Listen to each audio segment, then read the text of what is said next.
Good afternoon, Black Knights. I'm Erin Prince. And I'm Erin Thatcher. And today, along with a few other Black Knights, we thought we would take the time to share some information about Juneteenth, the history behind it, and why it's so important in our culture today. After President Abraham Lincoln's election, the country was in turmoil over its future due to the fact of the president not extending slavery. In 1861, after the attack on Fort Sumter, the slave-holding states decided to become their own sovereign nation known as the Confederacy, which was led by former Mississippi Senator Jefferson Davis. This was seen as an act of treason under the U.S. Constitution. The rebels were victorious in battle until 1862 with the Battle of Antietam. There was a shift in favor for the Union. President Lincoln presented multiple scenarios to how he could bring the Confederate back to the Union, but they were all rejected. One way was to pay the slaveholders for their enslaved Africans. Another way was to get rid of the Africans by sending them to the Caribbean or Africa. But in 1863, as a measure of war, President Abraham Lincoln issued the Emancipation Proclamation on January 1st. The proclamation declared that all persons held as slaves in states of rebellion are and henceforth shall be free. This meant that the slaves in the Confederate States were free, but it did not free enslaved Africans in Missouri, Kentucky, or Maryland. These states did not secede. The Civil War came to an end on April 9th, 1865, with the Confederate Party taking a great loss in the war and General Robert E. Lee surrendering at Appomattox Courthouse.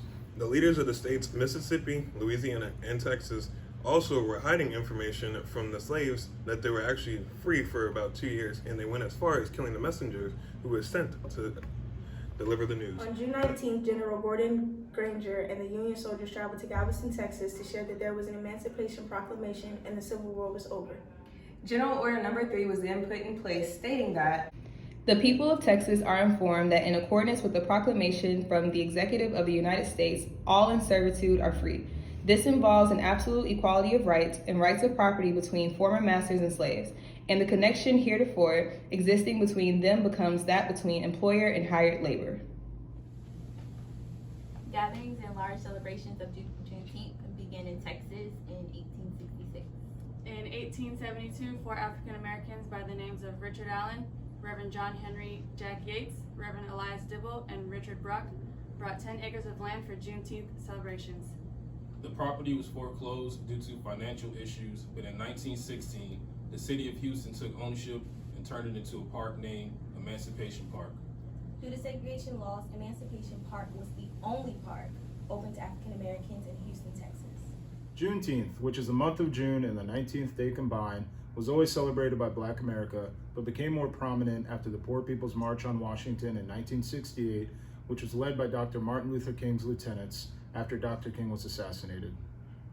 Many people from different states came together for the Poor People's March to gain economic justice for the United States. To end the campaign on a high note, they celebrated Juneteenth. Many of those people brought the celebrations back to their home states, which would soon cause for Juneteenth to become a national holiday. Finally, in 1980, Texas becomes the first state to recognize Juneteenth as a holiday. As of now, 46 out of 50 states honor this day. Juneteenth, also known as Jubilee Day, is celebrated in many ways, such as parades, rodeos, cookouts, races, contests, festivals, and more.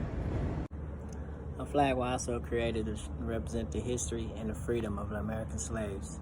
The flag shows a star on the horizon, which looks similar to the Texas state flag, but bursting stars represent a new freedom, a new star, the new people. The red, white, and blue color shows that the slaves and their descendants were American. So in closing, Juneteenth is a sacred and monumental celebration for the African American culture. In the way that July 4th represents freedom for the country, June 19th represents freedom for the Black people within it. Juneteenth called for Black Americans to chart a path of equality that many are still looking to achieve today. So we hope this message has given some insight to the African American experience and has brought you a little closer to the unity we all seek. Thank you.